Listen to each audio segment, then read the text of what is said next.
This is A's Cast Live, your comprehensive look at the Athletics. Leaping at the wall, it's gone! A towering drive into center field by Rooker. And 29 other MLB clubs. A judgy blast. All rise. Here comes the judge. Swung on, hit high, hit deep to right, away back into the second deck. Bobby Witt Jr. becomes the first shortstop in Major League history to have two 30-30 seasons. Shohei Ohtani starts the 50-50 club. Join us as we take you inside the baseball universe, from humidors to walk-off dingers to Hall of Fame talk. We have you covered. Spend your afternoon with us, only on A's Cast Live. Here's Chris Townsend. It's Friday. Hard to believe. And what a beautiful day here at the ballpark in West Sacramento as the Cincinnati Reds are in town. They're taking batting practice right now, and boy, things have gotten really interesting in baseball. We have a lot to get into today. Denzel Clarke is going to be here with us in moments.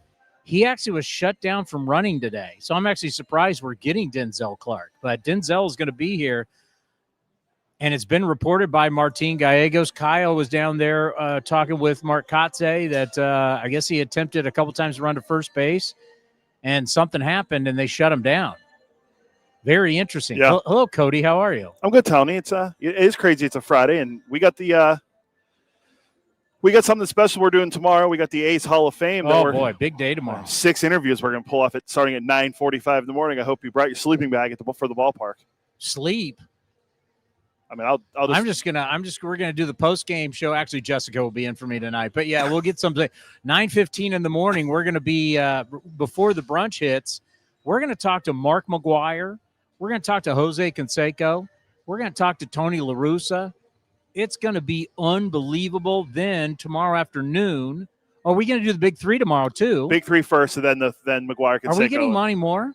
I don't think so. I think it's just the big three. Okay. Monty's going into the Hall of Fame tomorrow night here, and then I'm most happy for him, by the way. Yeah, he's in his mid-90s now, but he's been around the organization for a while. Obviously, the 70s World Series being on TV and radio, because remember, as you mentioned before, NBC will take the home broadcaster and put him on the call with Kirk Gowdy, and it was that's how I love that they need to bring that back. To be honest, I think that'd be awesome if they did that, but. I'm happy for Monty to have him go in the Hall of Fame along with the big three. It's gonna be a good day tomorrow where we're doing the brunch, and then obviously the ceremony tomorrow night here at the ballpark. Get your tickets, athletics.com/tickets if you want to come see the ceremony tomorrow night against the Reds here at the ballpark in West Sac. Yes, I am most happy for Monty Moore. So quickly, Adam Burke from Vegas, from VEASAN, will join us coming up here at 5:35. Hopefully, we're going to put up the tweet that the A's put out today is continuing to show. Let's try it right now. Vertical construction.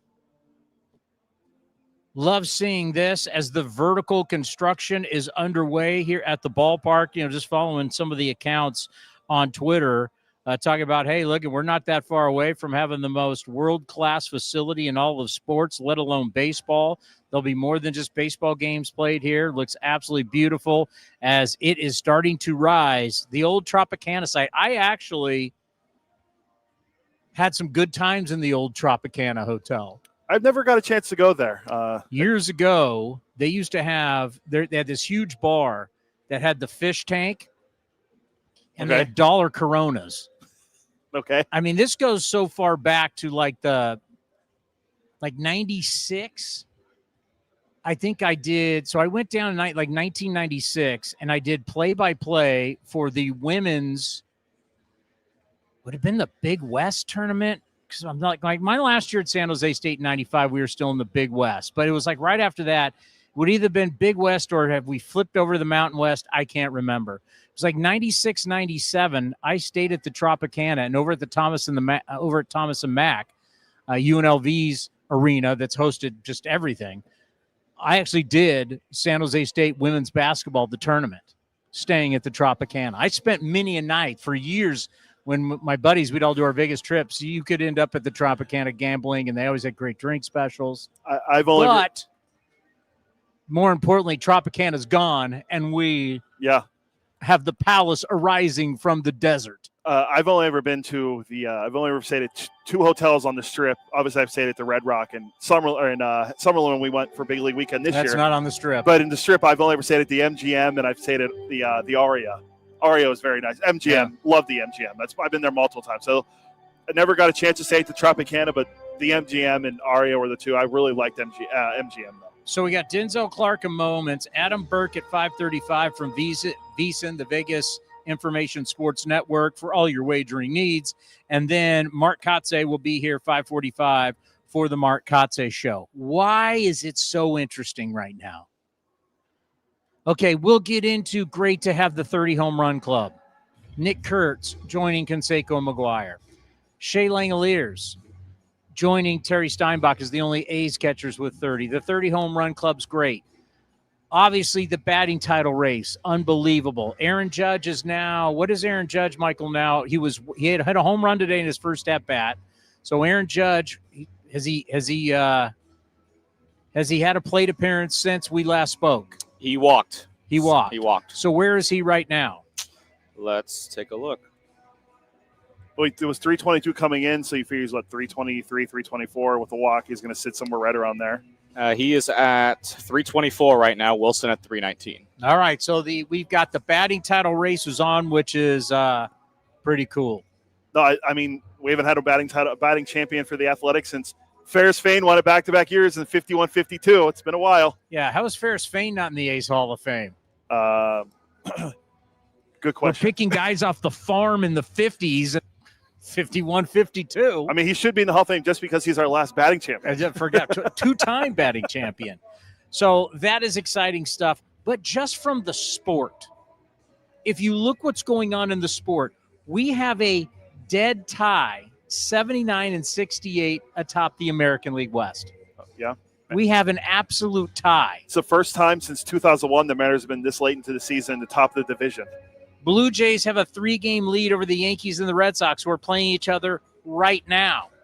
Okay, now let's go to the wild card. So the wild card. Mariners are hanging on by 2 games. Now, Mariners have won 6 in a row, but it doesn't matter because the Rangers have won 4 in a row. Right now, the Mariners have only a 2-game lead for that last spot over the Rangers, 3.5 over the Guardians, and 5 over the Royals. So they're all technically still in it. Now we head to the National League, where all of a sudden Padres and Dodgers, this is still a battle. Dodgers lead by 2.5 games. Brewers, all of a sudden, their lead, because they've lost 3 in a row and the Cubs have won 3 in a row. Brewers are down to 5. I'm not worried in that one. That's like the Tigers in the Central. Is there hope? I sell hope and worry. Here I'm selling hope. Well, I'm selling I guess I'd be selling no worry for them. Now, the only team, because the Mets have turned into absolute dogs. They've lost 6 in a row. Phillies just swept them in a 4-game set, despite all the issues Philly has. Philly now has an 11-game lead on the East. That is over. But because the Mets are gagging, the National League for the final wild card is just crazy. The Reds, who are standing out here right now taking BP, are just a 1.5 games back in New York, and New York is reeling.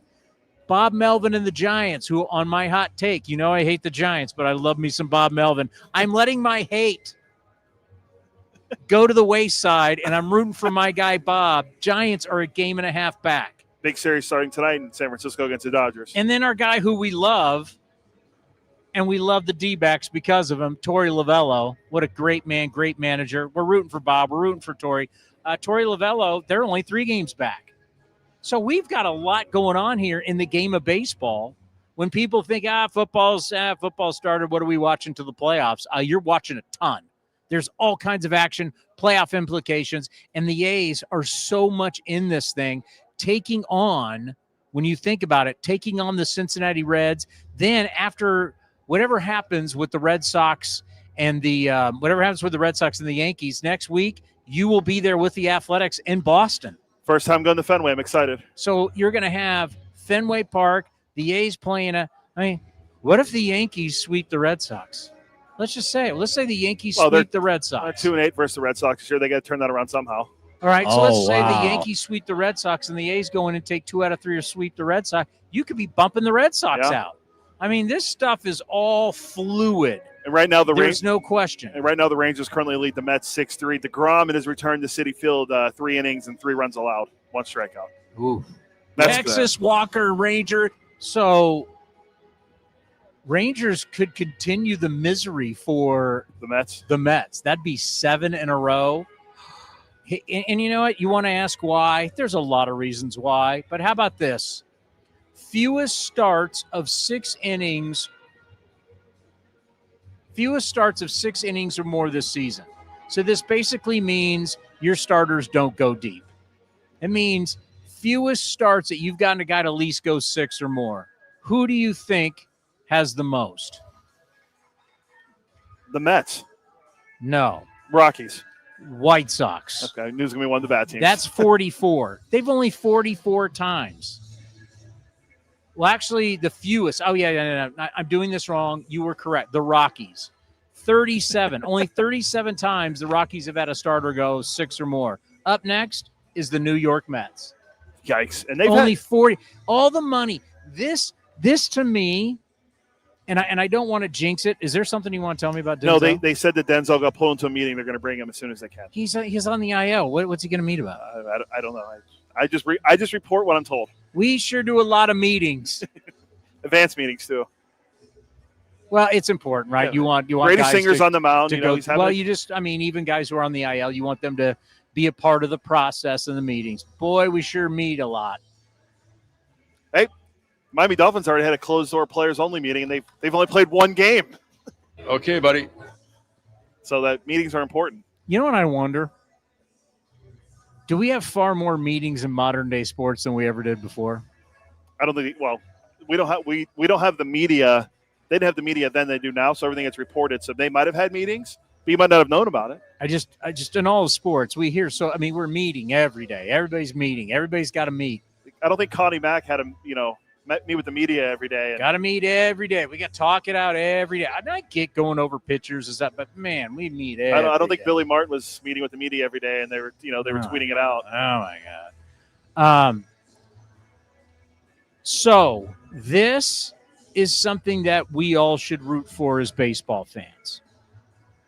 I don't want to jinx it.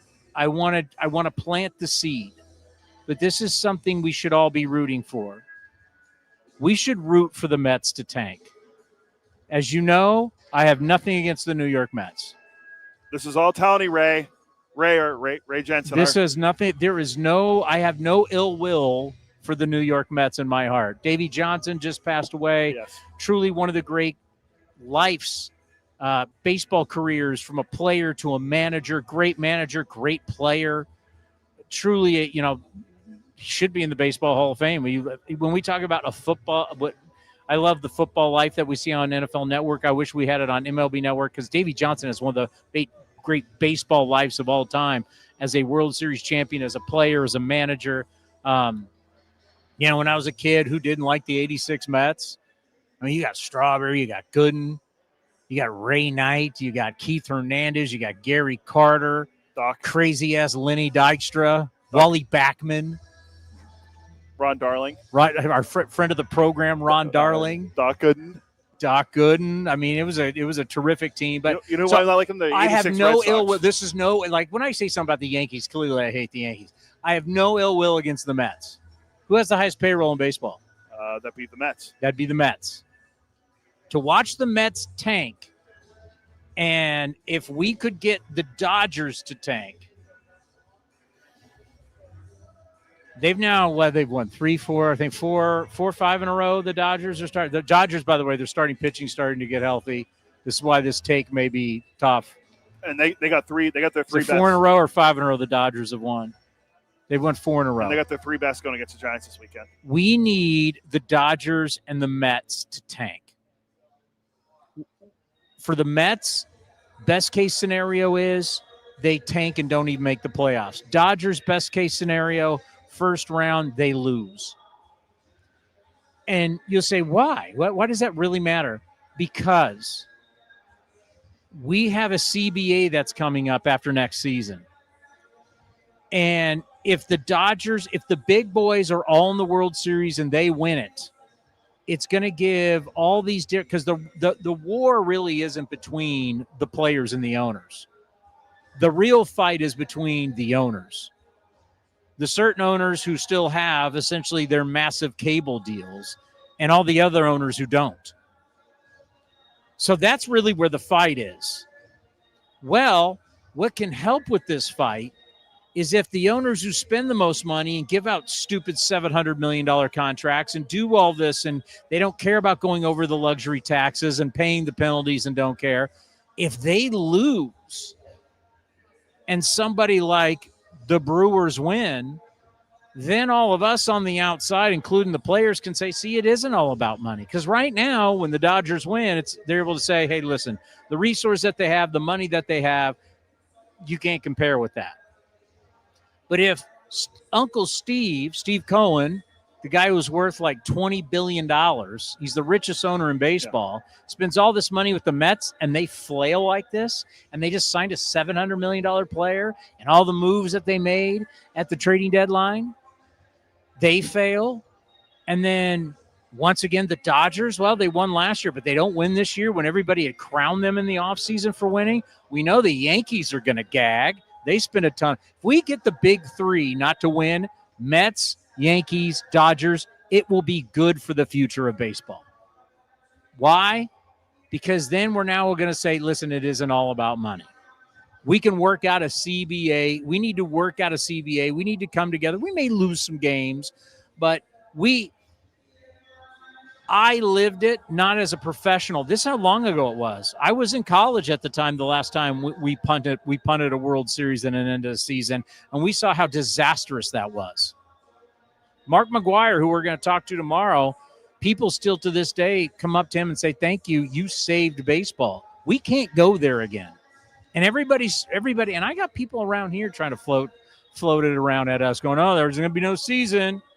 I'm like, well, that's not good for anybody, especially for us trying to open up a new ballpark in 2028. Having no season in 2027 is a disaster. Can we miss some games because some labor strife? Yeah, hell, you could argue that 162 games is too much anyway. Yeah, I mean, we've been talking about, the only sport, well, then again, football's added more games and hockey's added 2 more, but baseball, it's been a talk now about taking a couple games away. Maybe going back to 154, but that's not happening. Yeah, what was it? 2020? Your 50th birthday, whatever year that was. We had the lockout, so we played less games, but we only missed like a week or two because of that.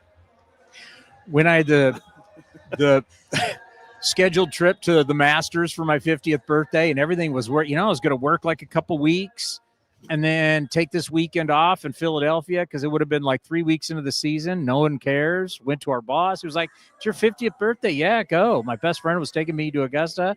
And then all of a sudden, wait a minute, we have no games. I'm now really covered. And then all of a sudden, oh no, we've come to an agreement. Opening day is in Philadelphia. First day, I'm at Augusta National. Yeah. I'm like, oh my God, what a disaster. The best of it the best of it was in Philadelphia, like of all places. I actually did. So I was doing that year for NBC. I was doing those hits for the pregame show.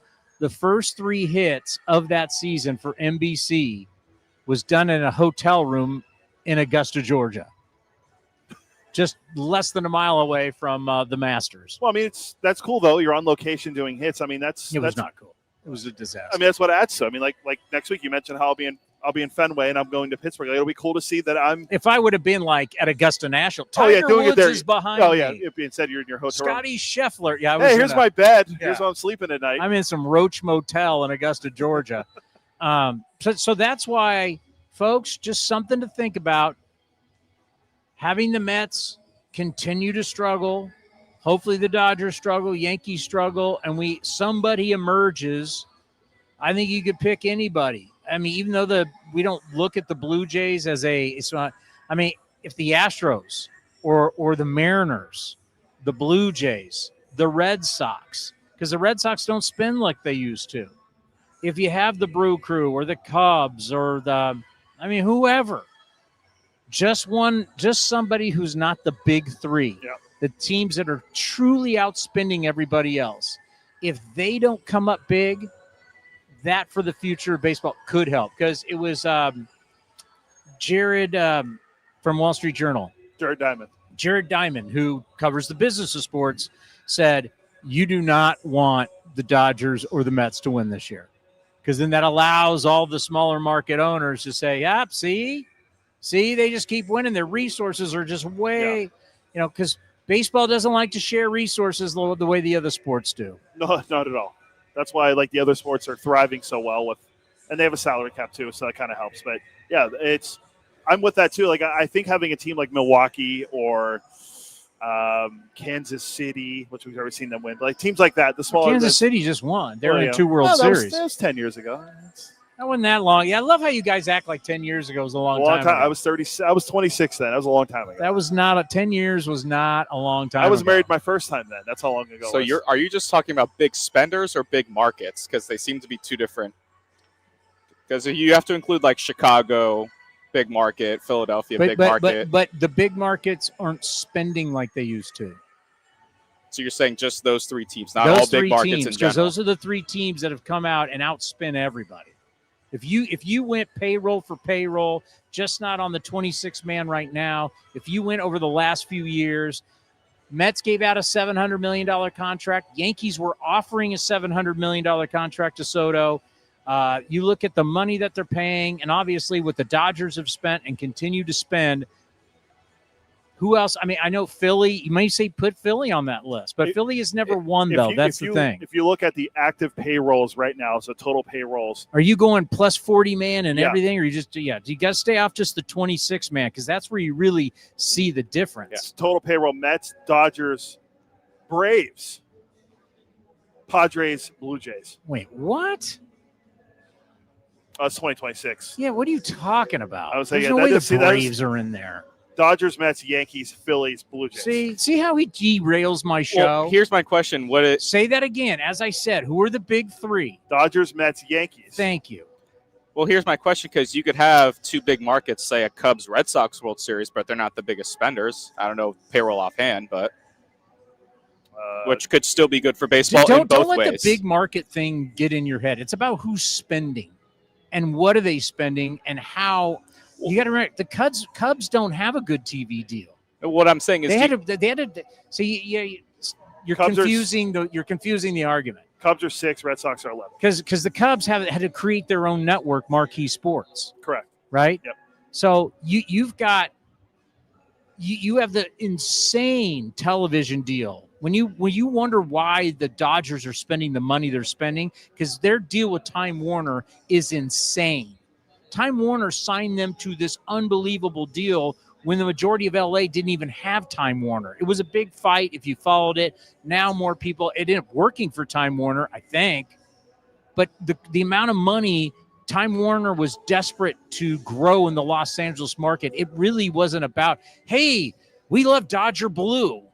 They realized the Dodgers are a team that play every single day, that people want to watch their games, so we're going to make this crazy, stupid investment.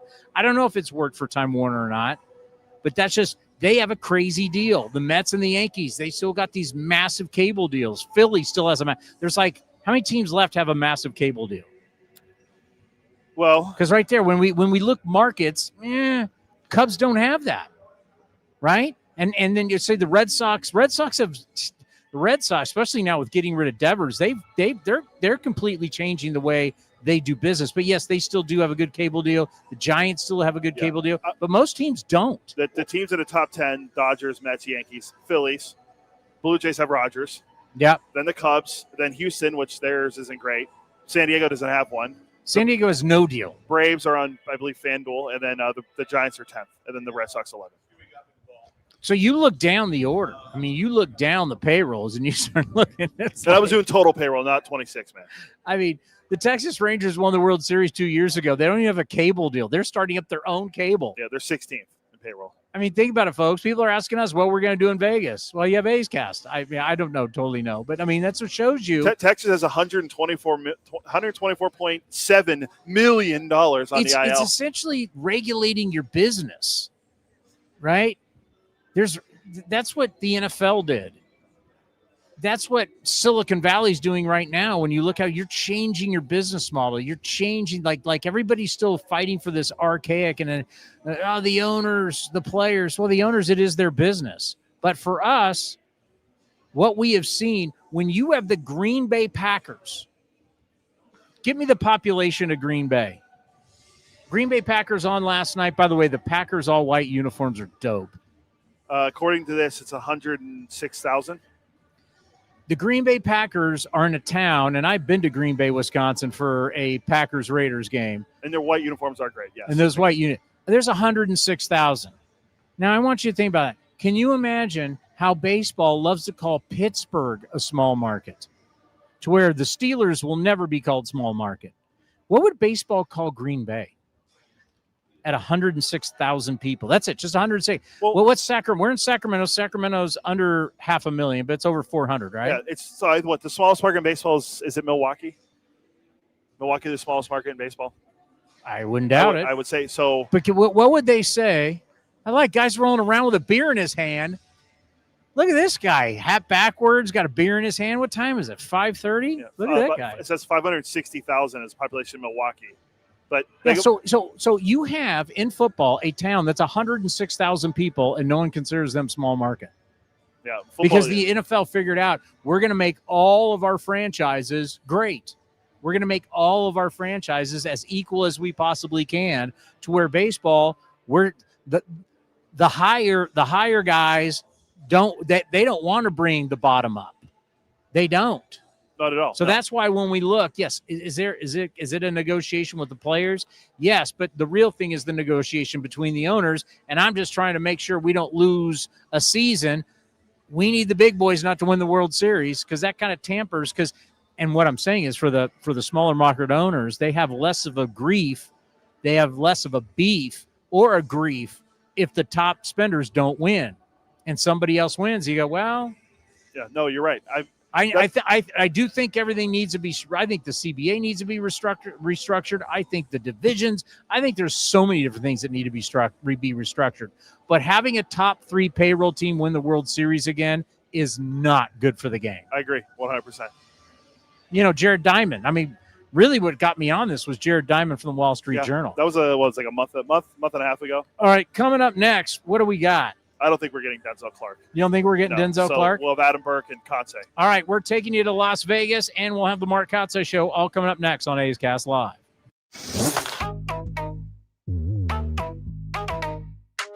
A's left fielder Tyler Soderstrom joined Towny on A's Cast Live and talked about moving from the infield to playing left field. Yeah, the comfortability is there for sure. There's still things that I didn't get to learn in the minor leagues that I kind of got to learn. There's been some tough scenarios that it's just going to happen, not playing the position before. So some of those moments have happened, but, it's fine. That was part of it, what Kots told me. I'm going to learn out there at some time. So, but overall, just the natural baseball part of it has been fine. Yeah, because you came up a catcher. Yeah. Now you're out in left field. Yep. Do you ever miss being in the infield?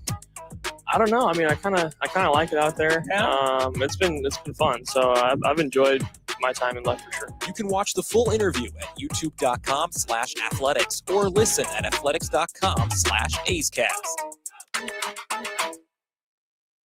When it comes to knocking it out of the park, nobody beats Folsom Lake Ford. Folsom Lake Ford is a 7-time Triple Crown Award winner, Ford Motor Company's highest honor for being the best in customer satisfaction in sales, service, and finance. Step up to the plate for our biggest selection of new Ford models, including the legendary F-150, on sale now. Shop Folsom Lake Ford, your truck headquarters in the Folsom Auto Mall. FolsomLakeFord.com. That ball is out of here.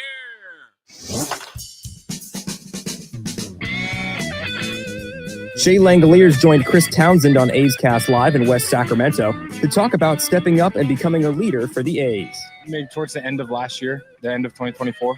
Yeah, it's something that just kind of happens. I mean, all of a sudden, guys start asking you stuff. You used to ask those questions. Now those questions are being asked to you, and it's kind of something that just gradually happens, and all of a sudden you're kind of a guy people look up to, and I really noticed that. And we understand when we have players in this situation and like where you are right now and the younger guys come up and they start bringing up your name, I start realizing, okay, we're starting to see that transition.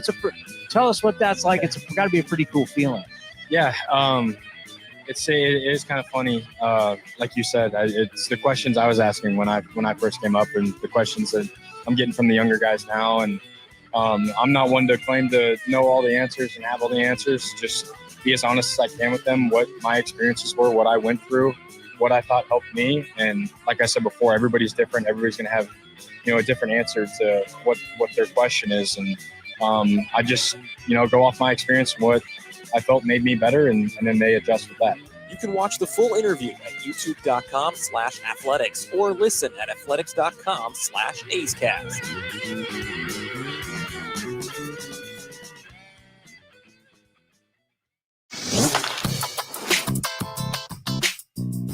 A's Cast Live continues from West Sacramento. Here's Chris Townsend.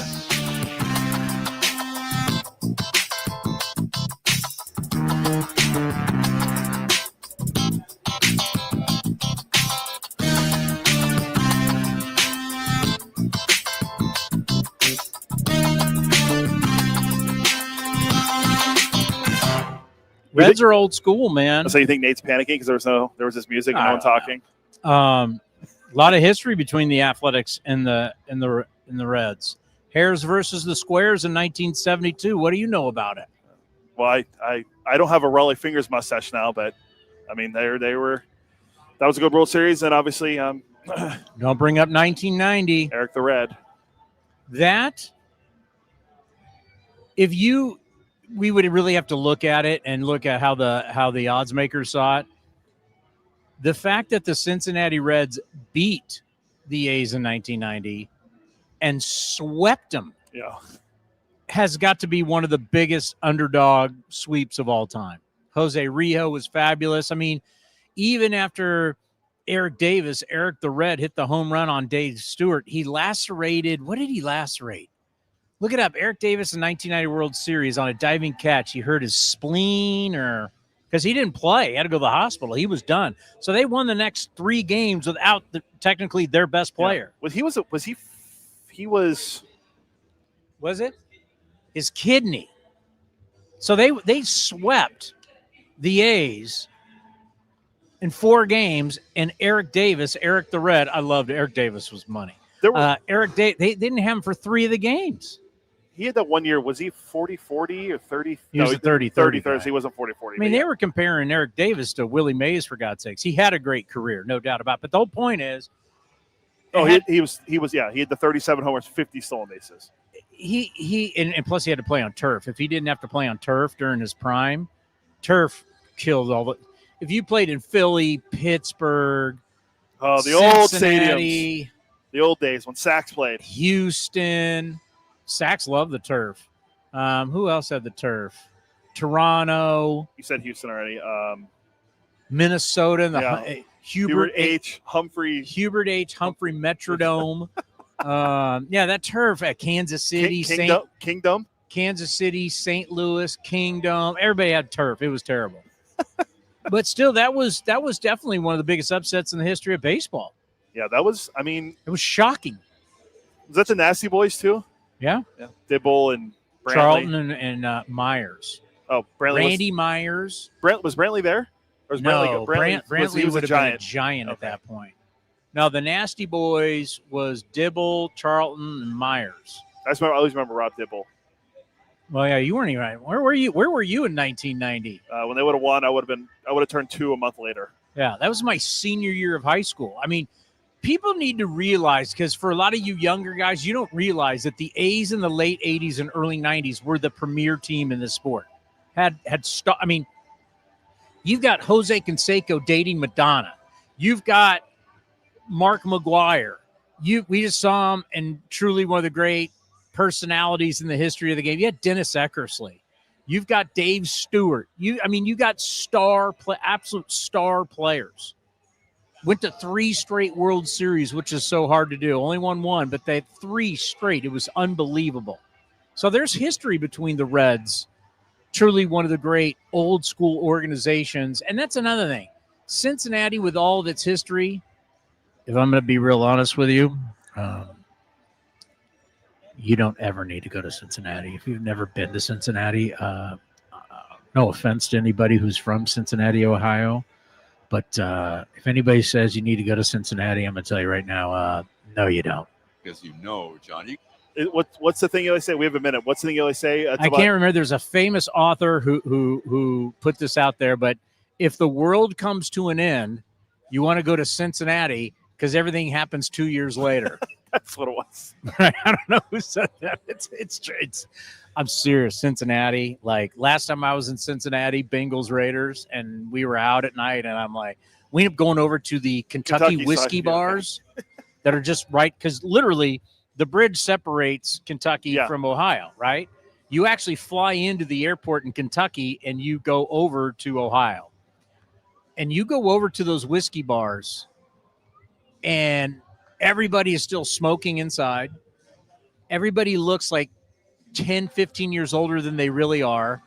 And it's like you're in a different world. Yeah. But it had the greatest, in Kentucky in those whiskey bars, they had the greatest Big Red Machine memorabilia that I've ever seen. Like the walls are just everything, and some Bengals, but the walls are just, I mean, it's all signed. Johnny Bench, Pete Rose, Perez, Sparky Anderson, Joe Morgan. I'm like, this stuff's worth a lot of money. Yeah, that's actually really cool. But you don't need to go to Cincinnati. All right, let's head to the Valley of the Sun. It's time to make you a little money this weekend. Here's our buddy Adam Burke. Time to make everybody a little money here on A's Cast Live. Adam Burke from VSiN joins us from Las Vegas. Adam, how are you? I'm doing good. Good to be back with you here, Chris.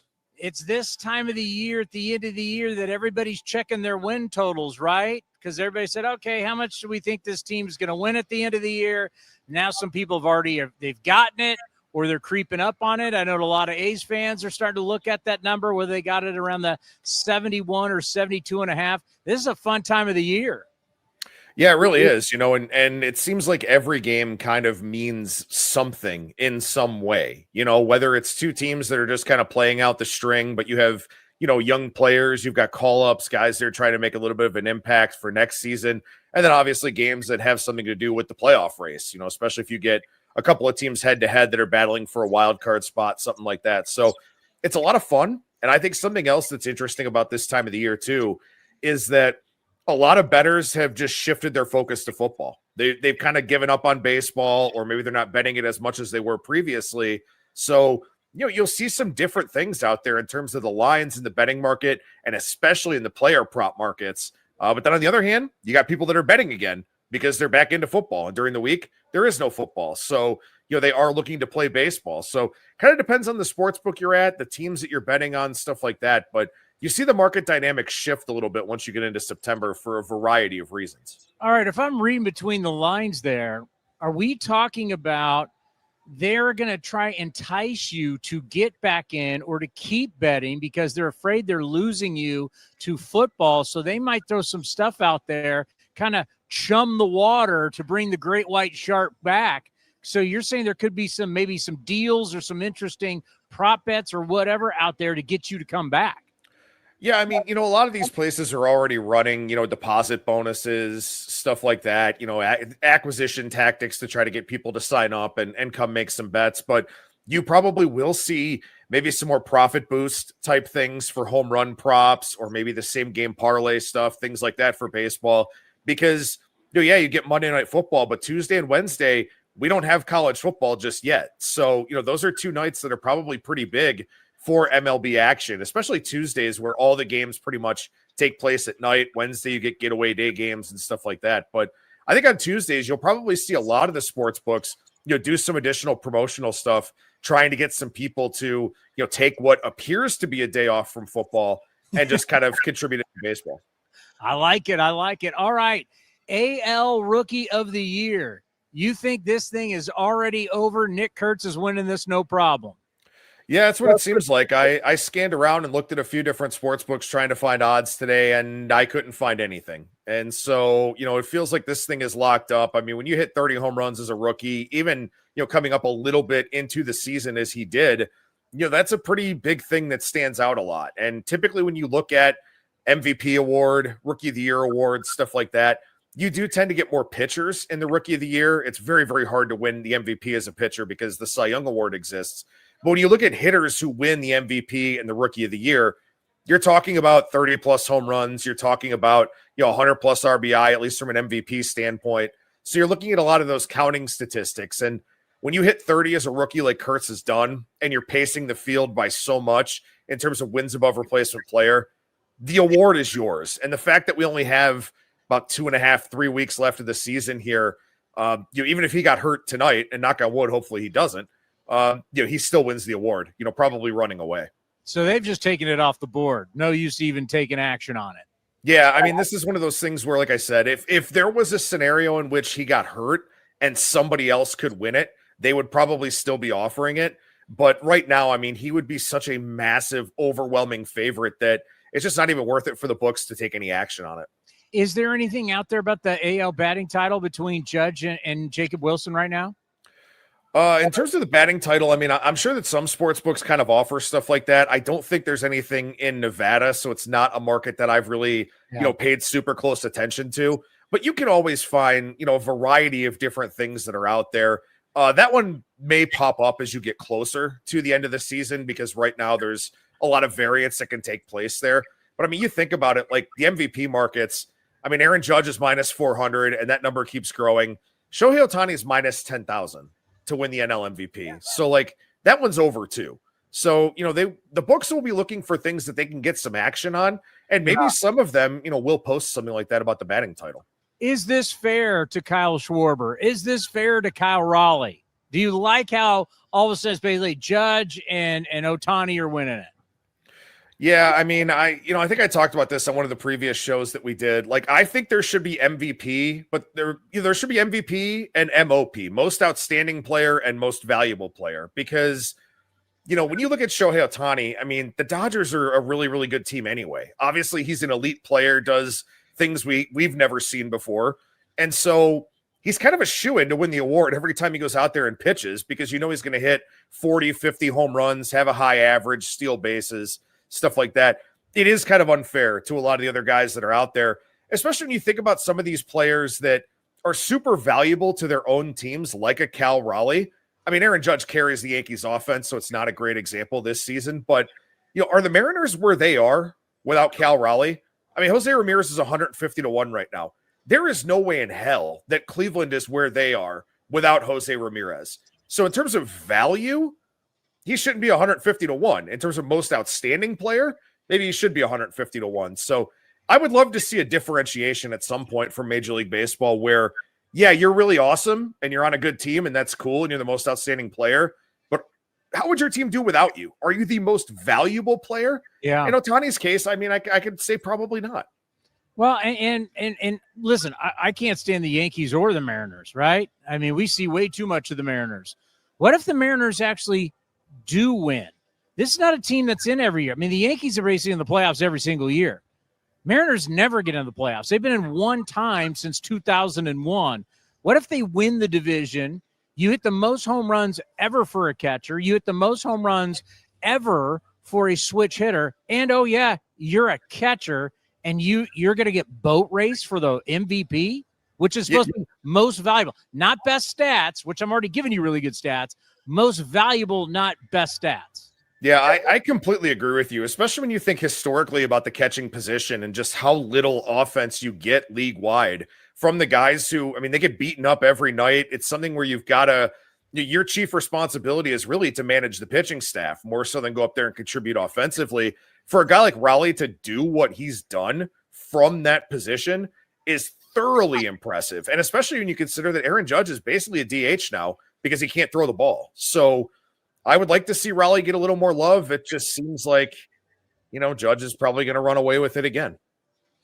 We got football, Adam. This is when I think of the Vegas Information Sports Network, VSiN, you guys, and football. It is huge. Are you fired up? We're coming up on, we got, obviously, last weekend's college football games, a lot were embarrassing.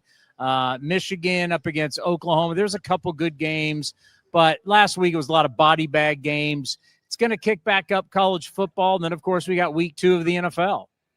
Yeah, I think I mentioned this in my opening line report that I put out on Sunday nights. We've only had 5 conference games here so far. Of course, we had one last night with NC State and Wake Forest. But we only had 5 conference games coming into this week. We have 15 this week, and a lot of them in the SEC. So you are starting to get some of those better matchups. You're not getting the paycheck games as much anymore. You're not getting the good teams facing FCS programs as often, although there are quite a few of those for some conferences here this week. But yeah, we're really fired up about the football season over at vsin.com. And we're covering everything, all the angles for college football and the NFL, while still keeping in mind all the other sports. But yeah, I mean, this is the time of the year where you get a lot of volume in terms of traffic, a lot of volume in terms of betting handle at all the sports books on all the games. Very, very exciting time of the year. All right, just to tell the listener, let's end on this, and also the viewer. At this time of the year, it's the best time of the year. Baseball's coming down the stretch. Well, baseball playoffs. You're going to have, obviously, college, NFL for football, Ryder Cup. If you like to wager on golf, Ryder Cup is coming up at Bethpage. Why VSiN? What is it that you guys have that make us say we've got to have? What kind of info are we getting that's so different? Why I got to come to VSiN? Well, I mean, that's a loaded question, but I'll say this, you can come over there and check out VSiN for $9.99 for your first month and just get a look, get a taste of everything it is that we do. We've got a lot of betting tools at your disposal, things that can help you make bets, things that can help you kind of look at player prop projections. I mean, we have umpire stats. We have all kinds of stuff over there at the website, not to mention all of our written content. And, the way that we package it, the way that we present it, and also the fact that we have a 24/7 broadcast channel. No one in the industry gives you the amount of information that we can. So I think vsin.com and our VSiN broadcast channel are 2 things that people should really look long and hard at here for this football season and beyond. Just remember last weekend, my San Jose State Spartans covered down at Texas. See, I'm an Ohio State fan, but I went to Akron. So, I mean, it's very hard to follow Akron football. I mean, 2 games, 2 shutouts for them here so far. So. Good teams win, great teams cover, Adam, right? That's right. That's what they say. All right, buddy. Good stuff. We'll talk to you next week. Good luck this weekend with all your wagering. All right. Take care, Chris. For the Mark Kotsay Show, brought to you by Folsom Lake Ford. Kotz, how are you after the day off? Doing well, Towny. It was obviously a good day off, coming off a good win on Wednesday. And, it was much needed. I think there's some guys in there that definitely could take a day and, we'll start over it again. I absolutely love the teaching moment, the growing moment of Lawrence Butler, where I think if you looked at Chapman on the mound, how well he's been doing, it's always the left on left. You're looking at the data. You're looking at the matchups. The fact that you said Lawrence Butler, get in there and make it happen. What a learning moment, a teaching moment that was. And hopefully a moment that really spurs him for the rest of the season. Yeah, there's times when you feel confident about the matchups. There's times when you use the matchup to build confidence. And I think that was, it was kind of a twofold situation there. We had one pinch hitter left on the bench and Max Schumann, able to take the at-bat. But Lawrence's at-bat coming off the bench prior to winning the game for us there. I think it was in the 5th inning where he drew the walk. Those are good at bats, and I felt confident that left on left. I mean, if you look at the numbers, Chapman's equally as good on lefties and righties. So it wasn't like we were gaining much. You retire 50 straight, you're getting everybody out. Yeah, right. Yeah, but no, it's an opportunity, like you said, to put Lawrence in a situation that if he was successful, there was going to be a lot of confidence coming from that situation. And thankful that, he took a great at-bat and won the game for us. What do you think it does for a player like that when the manager gives him that opportunity and the player comes through? Well, I mean, for the player, I think, you're always looking at it, in some selfish way, right? You want to be that guy in that box. Lawrence wants to be that guy in that box. He's going to be disappointed if you pinch hit for him, even though you know that the opportunity may be better for the player that's coming off the bench. We always want to make every situation we put any player in, giving them the best chance to succeed. But for Lawrence, he just needs those type of moments. I think he's a very emotional player. He wants to put the team on his back and win games for us. And yes, on Wednesday he was able to do that. And then when you see the excitement of the team, When Lawrence comes through, what does that do for your team? Yeah, it definitely elevates the level of excitement. I mean, we all know, early on Lawrence was going really well. There was a lot of energy. He set the tone for the club, out of that leadoff spot. The year hasn't necessarily gone as well as Lawrence has wanted it to, but there's a lot to learn from this year for Lawrence, and I think he's learned a lot if just by watching him play the game since April and into now September. The 30 home run club. You had two guys join that club, Shea Langoliers and Nick Kurtz. Let's go Nick Kurtz first. To be on a list as a rookie to hit 30 home runs for the Athletics, when you're on with Big Mac McGuire, Mark McGuire, and who's going to be here along with Jose Canseco, both these guys rookie of the year, hit over 30 home runs. What does that mean to join that club? Yeah, it's pretty special, obviously. The individual accomplishments that we're talking about, that they come from the collection of the group, right? And I think the home runs obviously is more of an individual accomplishment because they're doing it themselves, as opposed to maybe the RBIs and the runs scored and things of that nature that lead to teams winning games. But for both, Nick and for Shea, 30 home runs is a big number, and they've done it now. Shea would have almost done it twice in 29 last year and now 30 this year. So it's a pretty exciting future for both of those players. Yeah, for Shea Langoliers to be a catcher and hit 30 home runs, only Terry Steinbach. There's only two catchers in all of A's history. Think of all the years A's baseball. That's something really special. Yeah, it really is. There's been a lot of great catchers come through this organization, and for Shea to be in the likelihood of Steinbach, it's pretty. It's got to be quite an honor for Shea, I'm sure. Obviously, we're going to have the Hall of Fame ceremony tomorrow. The great Monty Moore, broadcaster for so many years, so many World Series, the national games that he did. Then you think of the big three, Hudson, Mulder, and Zito. How much do you want your players just to look out and to see A's greatness? And when you see all the players, the Hall of Famers that are going to be here.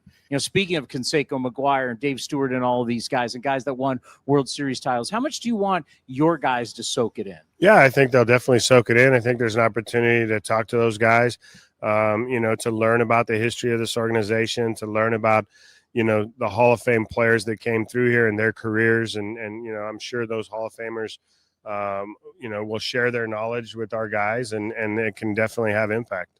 How about Hudson, Mulder, and Zito? Yeah, former teammates. In the 04 season with Hudson and Mulder, they were traded 2 days apart, December 16th, December 18th of 04, after we fell short against the Angels that last weekend. It's going to be fun to see those guys, to say hello, to catch up with them. They obviously were a major part of the success of the A's in 2000, early 2000s. And it was a fun time for this organization for sure. Like, everybody wants to replicate a big three.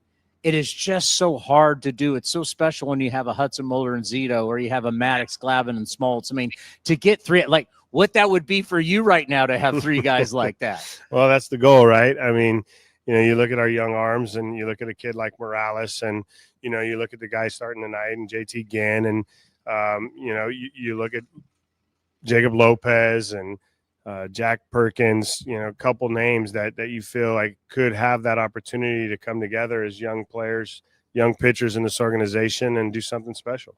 Well, you talk about Luis Morales. Has anything surprised you about how good he has been? Well, the amount of strikes he's throwing, which is the big step forward for him. And that's really what I think was holding him back from the amount of success he could have had, in AAA this season. Since he's been here, he's really refined and retooled his mechanics, which has allowed him to throw a lot more strikes. I know this last start didn't go as well as his previous 6, but he gets another opportunity to get on the bump and win another game for us on Sunday. What would you like to see from Luis Severino the rest of the way? Sevy, I mean, another good start. I mean, if he gets through five or six innings and goes out and, can keep us in games and manage the game in a way to, give us an opportunity to win. That's really what we want to see. I mean, the velocity's back. He was up to 98. I walked off the mound after, a big fifth inning in Anaheim.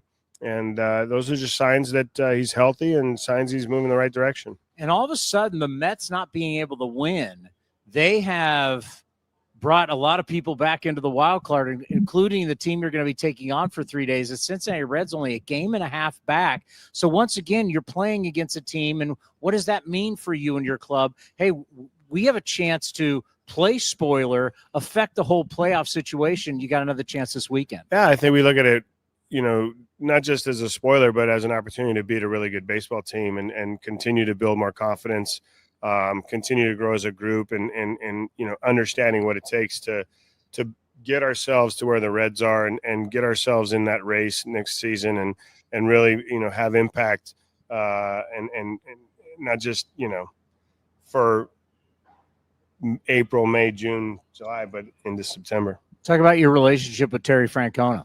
Great. Tito and I go back. Obviously, when I got to Boston in 2008, he was a big influence in kind of my perspective on what managers should be like.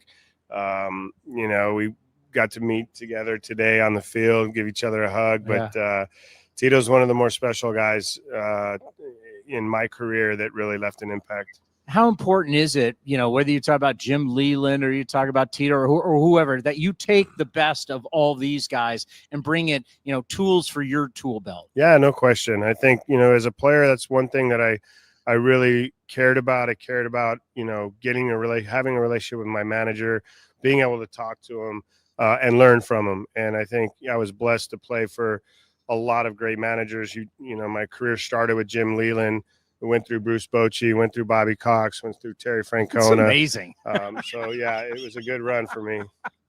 Absolutely amazing. All right, now we talk about guys, young players playing more games than they've ever played before and playing more high stress. It's different up here. Like we were talking to Colby Thomas, where Colby Thomas is talking about, hey, the games here really mean something, right? Versus the minor leagues. You want to win, but it's different. So that fatigue in September, but another guy that's affected your career, we love and hopefully he gets well soon, Ron Washington. Wash talked about how last year he said, I wanted these guys to see what it's like to fall flat on their face at the end because they got to – you had to learn. Yeah, you have to learn. There's no question about it. You have to learn how to play on a quarter of a tank of gas, as we like to say, or an eighth of a tank of gas and these guys are going to go through it the next 2 weeks. They've already kind of started grinding through it. We're doing our best to manage that workload. I don't want to see them fall flat on their face, but especially like a kid like Jacob Wilson, who's, coming down the stretch here and competing for a batting title in the American League. How cool is that? Really great. It's going to be fun. This is an exciting time for Jacob, for Nick, for the group, really, to watch these two young players. One, really chase Rookie of the Year and the other chase a batting title. All right. Well, have a good weekend against the Cincinnati Reds. And next time we'll talk to you, we'll be on the road. Sounds good. Thanks. The Mark Kotsay Show brought to you by Folsom Lake Ford.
The A's YouTube page is your go-to destination for A's video content.